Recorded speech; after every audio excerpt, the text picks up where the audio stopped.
Bonjour, donc après ce week-end pascal qui j'espère aura quand même pu être agréable pour vous tous, je vous propose donc de continuer notre histoire de la représentation de la nourriture, mais avec un nouveau chapitre que j'ai intitulé donc repas et rituels.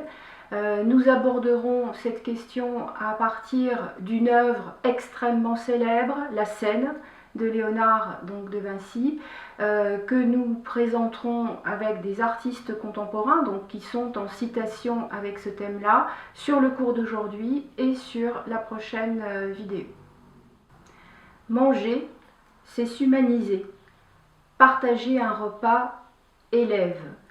Tels sont les propos du philosophe Jean-Philippe Pierron qui écrit, je le cite, « De la scène ordinaire à la scène, le repas est la réponse poétique du symbole, entendu comme signe de reconnaissance à la réduction fonctionnaliste.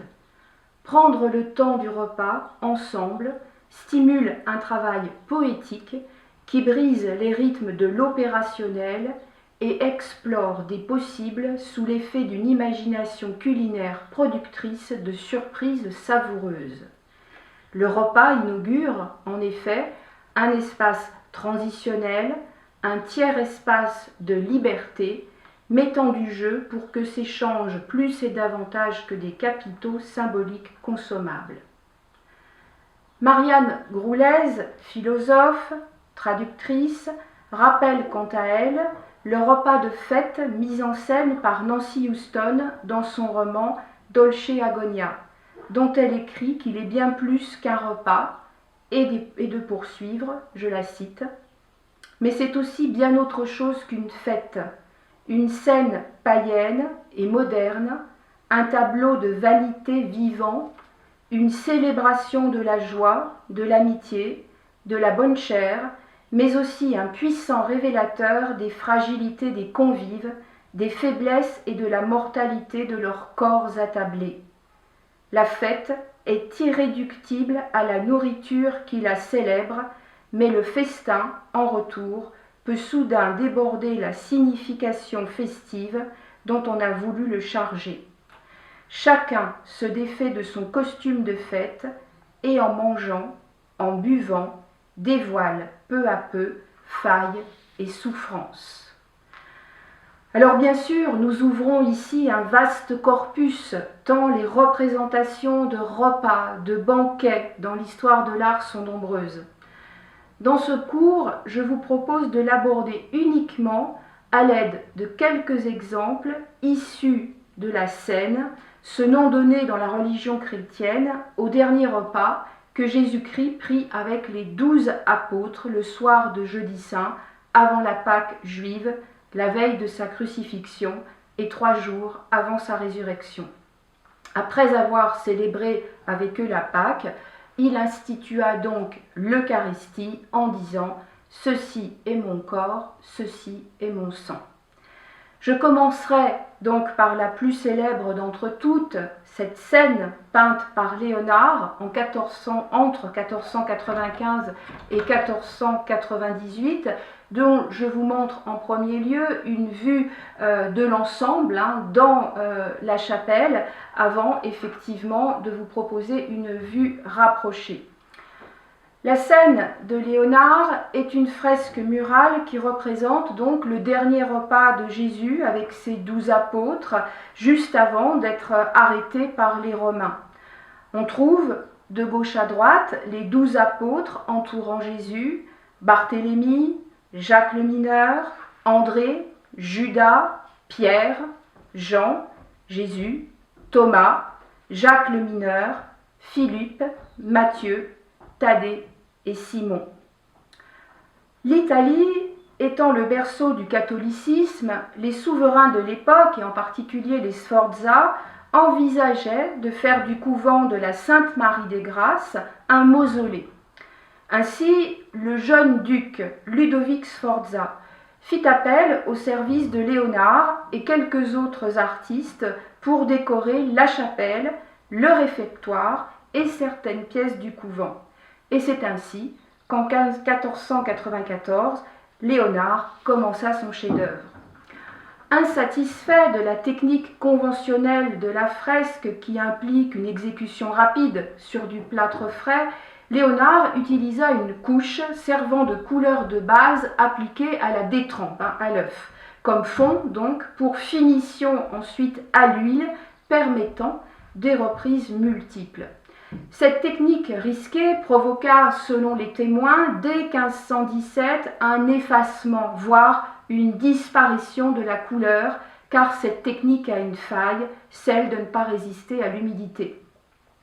Au fil du siècle, l'œuvre a été maintes et maintes fois maltraitée.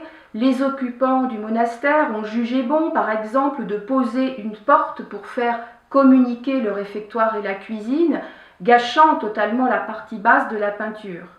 Par la suite, la même salle a servi d'écurie à l'armée napoléonienne et cerise sur le gâteau, le monastère a été bombardé. Par le plus heureux des hasards, le mur est resté intact. Alors pour mieux saisir tout le caractère vraiment novateur de la scène de Léonard, je propose que nous la comparions avec celle d'Andrea del Castano, une fresque que Léonard a peut-être vue à Florence puisqu'elle y fut visible à partir de 1447.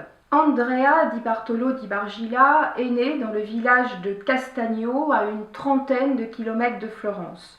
En tant que peintre, il a choisi le nom de son village natal et est connu donc comme Andrea del Castagno. On connaît mal les années de jeunesse et de formation de cet artiste, mais l'influence du grand artiste Masaccio est évidente dans ses œuvres. Sa scène est une gigantesque fresque de presque 10 mètres de large, dans laquelle les 12 apôtres et le Christ sont strictement alignés dans un cadre monumental. C'est vraiment un art de la rigueur qui constitue les prémices des classicismes futurs, qu'il s'agisse du classicisme français du XVIIe siècle ou du néoclassicisme du XVIIIe siècle. Le Christ et les apôtres sont d'un côté de la table, le 12e, Judas, est seul de l'autre côté. Jean, lui, est endormi à la gauche du Christ. L'aspect solennel de l'œuvre rappelle donc l'art de Masaccio, d'autant que l'effet de perspective très accentué du plafond et des murs latéraux vise simplement à donner de la profondeur à une scène très étirée. La nappe est représentée sous forme d'un quasi-rectangle blanc sans aucune fioriture, ce qui accentue l'effet de mise en scène. Léonard désirait rompre justement avec cet effet contemplatif gréco-romain. Léonard a mobilisé avec génie toutes les prouesses de la perspective inventées, on peut dire, par l'équipe Ghiberti, Brunelleschi, Donatello au début du XVe siècle. D'abord, il choisit la partie la plus dramatique et la plus mouvementée de l'événement. Je cite Jean 13, 21-22. Jésus, ayant dit ces choses, troubla son esprit et se déclara ouvertement en disant « Qu'un d'entre vous me trahira ». Les disciples se regardaient donc l'un l'autre, ne sachant de qui ils parlaient.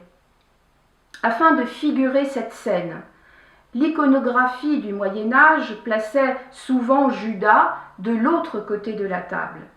En mêlant Judas aux autres disciples, Léonard renforça le questionnement dramatique, provoquant le spectateur et son libre arbitre. Quelqu'un trahira, mais qui? Peut-être un disciple, peut-être un moine spectateur prenant son repas dans le réfectoire, peut-être vous, le spectateur. Les historiens racontent, en reprenant Vasari, que Léonard retardait à peindre les têtes du Christ et de Judas. Interrogé par le duc de Milan, il aurait à ce propos donc répondu, je le cite, « Depuis plus d'1 an, je vais au Borghetto », qui était le quartier chaud de Milan, matin et soir, car là habitent toutes les canailles. Je n'ai pas encore trouvé un visage qui me satisfasse, mais si mes recherches restent vaines, je prendrai les traits du père prieur qui se plaint de moi. Dans sa version de la scène, Castagno a tenté d'homogénéiser sa composition et construisant des éléments spatials autour des figures. Léonard choisit une démarche inverse, en projetant un point de fuite central à l'infini, capable de générer un ensemble harmonique et proportionné, un point de fuite qu'il choisit de faire coïncider avec la face du Christ. Jésus se trouve ainsi légitimement au centre de la composition, devant 3 fenêtres s'ouvrant sur un paysage lointain, qui est le principe de la loggia typique de la peinture flamande du XVIe siècle. Les implications de ce choix sont multiples. D'abord, il souligne la notion de consubstantialité. Jésus est le lien entre le terrestre et le céleste, car il est le Fils de Dieu, devenu homme parmi les humains. Il est d'ailleurs frappant que chez Léonard, on identifie le Christ tout de suite, tandis que chez Castagno, il faut un certain temps pour le discerner parmi les disciples. Chez Léonard, au lieu d'être pétrifiés, les apôtres se lèvent, se parlent, gesticulent, s'observent intensément les uns et les autres et regardent le Christ comme s'ils n'en croyaient pas leurs oreilles. Le mouvement qui émerge et les bras du Christ modifient cette dynamique vers l'organisation agitée des groupes de disciples. Imitant la démarche de Castagno, l'ensemble de l'œuvre a été conçu comme un trompe-l'œil parfaitement intégré dans l'espace du réfectoire grâce à un éclairage qu'on croit provenir des fenêtres du mur de gauche. Ensuite, et à l'opposé de ce qui était la mode à l'époque, Léonard a écarté toute surcharge d'éléments architecturaux en plaçant, par exemple, les pavements qu'on plaçait d'habitude devant, donc en bas du tableau, discrètement au plafond. Le fronton courbe qui couronne la fenêtre centrale derrière le Christ intègre magnifiquement les droites du plafond avec le demi-cercle qui constituait à l'origine la forme de la petite porte en dessous de la fresque. Mais cette peinture est bien aussi une œuvre contextuelle qui a une finalité politique. Il se trouve certes dans le réfectoire d'un couvent dominicain, mais rappelons-le, le commanditaire de l'œuvre a été le duc de Milan, Ludovic Sforza, et le nom du prieur des dominicains que le peintre détestait. Le duc voulait marquer tout un quartier, ce que l'on appellerait peut-être aujourd'hui l'architecture du fait du prince, comme l'ont peut-être été certains travaux présidentiels à Paris, et faire un ensemble architectural à la gloire de sa famille et de son pouvoir. C'est ainsi que la partie supérieure de la peinture de Léonard, que généralement on ne montre pas quand on reproduit l'œuvre d'art, comprend bien des armoiries de la famille ducale et des inscriptions à sa gloire. Cette inscription publique était connue, bien entendu, des spectateurs de l'époque. C'était bien une œuvre contemporaine, l'artiste l'a explicitement située dans un projet politique qui nous échappe de nos jours.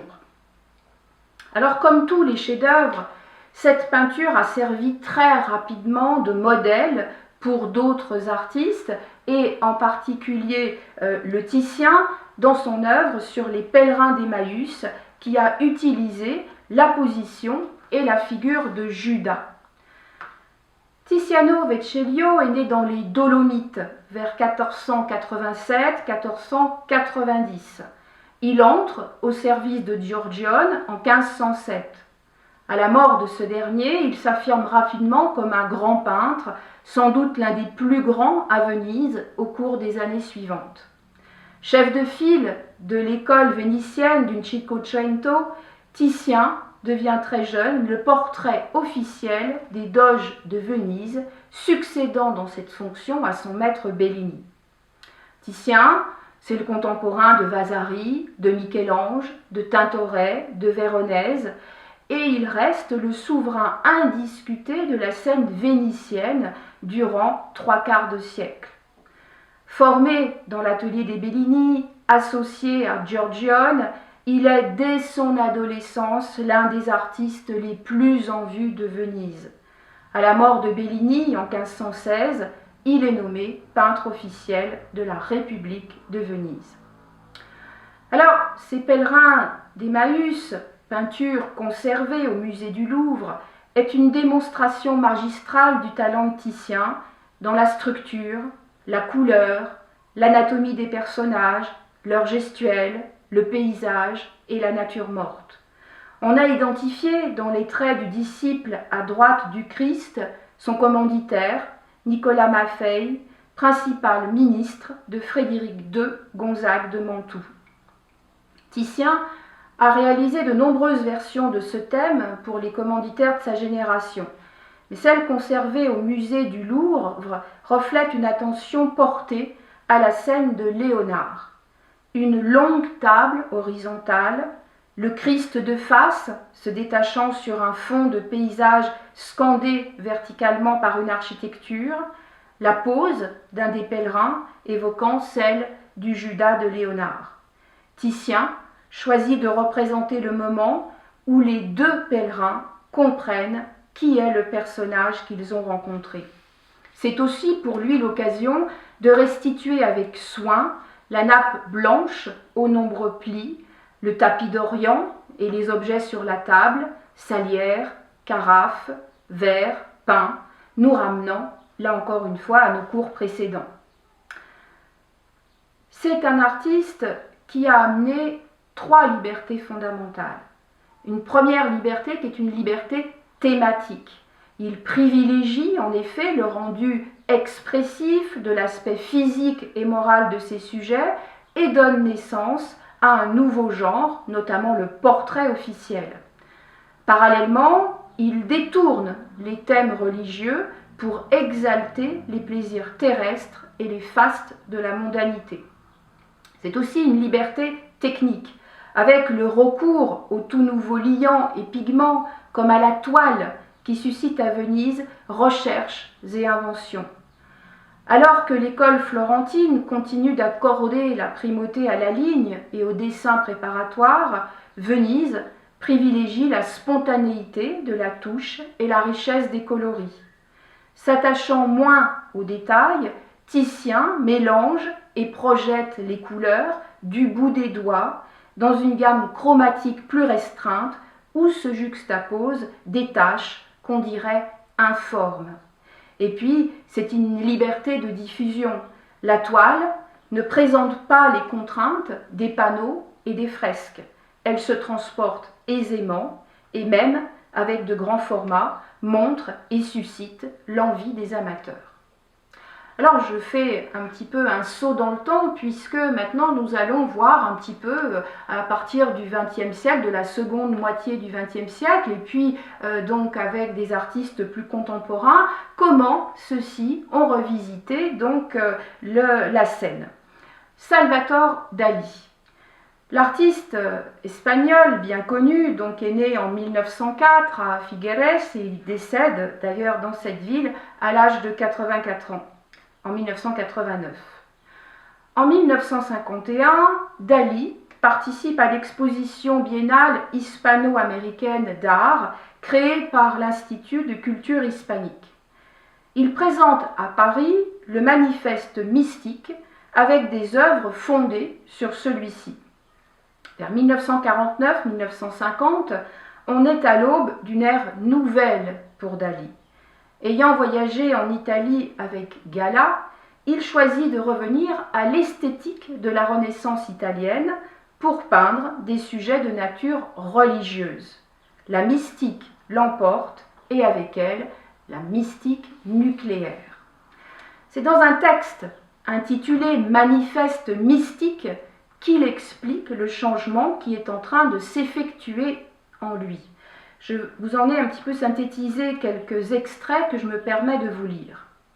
Les choses les plus subversives qui peuvent arriver à un ex-surréaliste sont 2. Première, devenir mystique et seconde, savoir dessiner. Ces 2 formes de vigueur viennent de m'arriver ensemble et en même temps à moi. l'explosion atomique du 6 août 1945 m'avait sismiquement ébranlé. Désormais, l'atome était mon sujet de réflexion préféré. Bien des paysages peints durant cette période expriment la grande peur que j'éprouvais à l'annonce de cette explosion. J'appliquais ma méthode paranoïa critique à l'exploration de ce monde. Je veux voir et comprendre la force et les lois cachées des choses pour m'en rendre maître, évidemment. Pour pénétrer au cœur de la réalité, j'ai l'intuition géniale que je dispose d'une arme extraordinaire, le mysticisme, c'est-à-dire l'intuition profonde de ce qui est la communication immédiate avec le tout, la vision absolue par la grâce de la vérité, par la grâce divine. Plus fort que les cyclotrons et les ordinateurs cybernétiques, je peux en un instant pénétrer les secrets du réel.